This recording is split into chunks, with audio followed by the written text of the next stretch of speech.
Back in his playing days at the University of Alabama, Tommy Brooker was a three-way star. He did it all, starring as an offensive and defensive end, as well as being a game-winning place kicker. During his 1959-61 college days, the Demopolis, Alabama native helped turn the Tide from a perennial loser into a national champion, of course with an assist from his coach, Paul Bryant. Starting as right end on offense and left on defense, Tommy helped the Crimson Tide to a 10-0 win over Auburn in 1959 and a spot in the first Liberty Bowl. While his field goal in '59 was important, his kick for three in 1960 were the only points in the 3-0 Alabama win over the Tigers. The Sunday headlines in the Birmingham paper read, "Brooker boots Bama to Bluebonnet Bowl."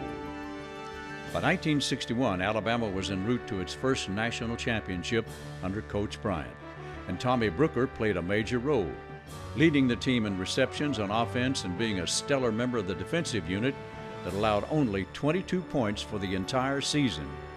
At the time, the AFL was a fledgling league, trying to compete with the NFL. Drafted by the Washington Redskins and the Dallas Texans, Tommy had to choose between the two leagues.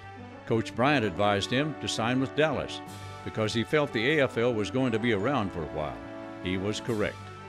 In his rookie year, Brooker became the star kicker for the Texans and a long-distance threat as a receiver. He caught only 4 passes, but they were good for 138 yards and 3 TDs, including a 92-yarder against Denver, which is still the second longest play in the history of the franchise that would move to Kansas City in 1963.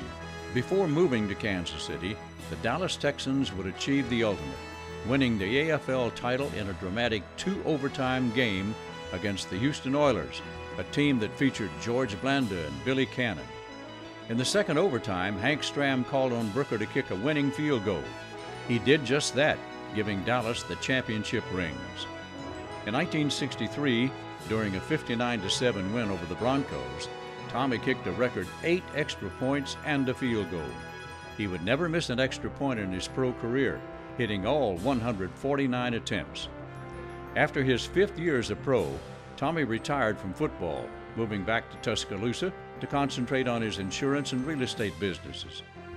He also started the Alabama A Club Educational and Charitable Foundation and served as technical advisor for the movie Bear.